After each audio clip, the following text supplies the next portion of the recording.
আসসালামু আলাইকুম। আজকে আমরা চলে আসলাম ঢালচর লঞ্চ ঘাট। এই ঢালচর লঞ্চ ঘাট মনপুরা হাতিয়া রুটের।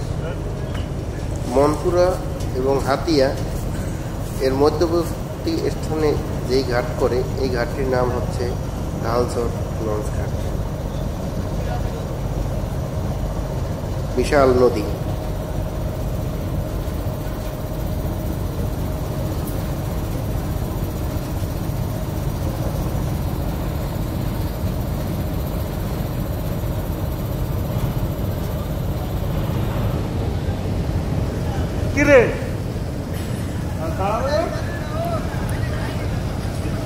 ঢালচর লঞ্চ ঘাট একটি দ্বীপের ভিতরে ঘাট। আপনারা দেখতে পাচ্ছেন যে দ্বীপের ভিতরে এই ঘাট।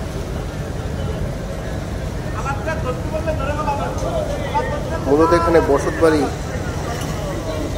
খুবই কম।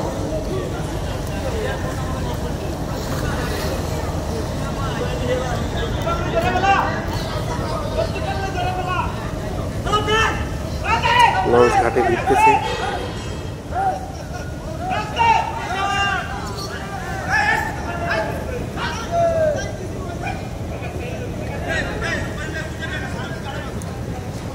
যে সকল যাত্রী উঠতেছে লঞ্চে, এই যাত্রী মূলত ঢাকা যাওয়ার জন্য নয়, এক ঘাট থেকে অন্য ঘাটে, যেমন ঢালচর থেকে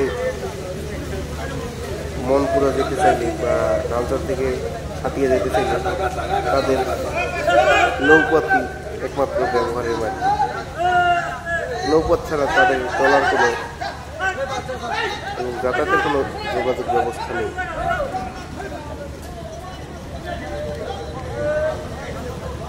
এই দ্বীপের এই ঢালচরে চতুর্দিকেই পানি, মাঝখানে শুধু এই একটা দ্বীপ।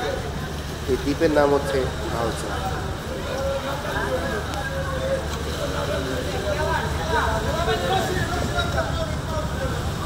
এখানে মাত্র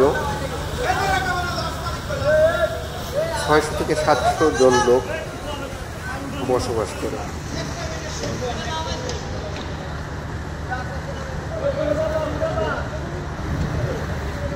এর সামনে যে একটা দ্বীপ দেখতে পাচ্ছেন ওই দূরে, ওই দ্বীপটা এই দ্বীপটার চাইতে অনেক বড়। ওই দ্বীপে 20,000-এর মতো লোক বসবাস করে। ভোলা জেলার এই মনপুরার পরে যে দ্বীপগুলো, মনপুরা দ্বীপ এবং এর পরে পাশে যে দ্বীপগুলো আছে, এই দ্বীপগুলোতে মানুষের বসবাস করে, কিন্তু তাদের যাতায়াত ব্যবস্থা একমাত্র নৌপথ।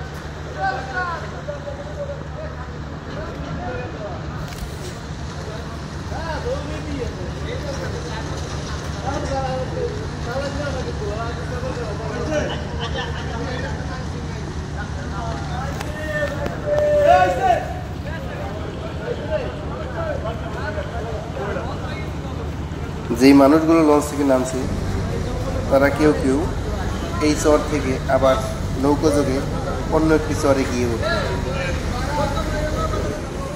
আবার অনেকে এই ঢালচরে আসে।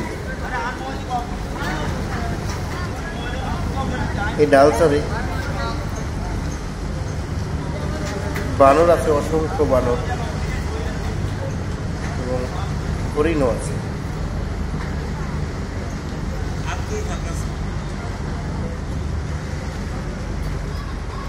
আমরা ঢালচর ঘাট ত্যাগ করলাম।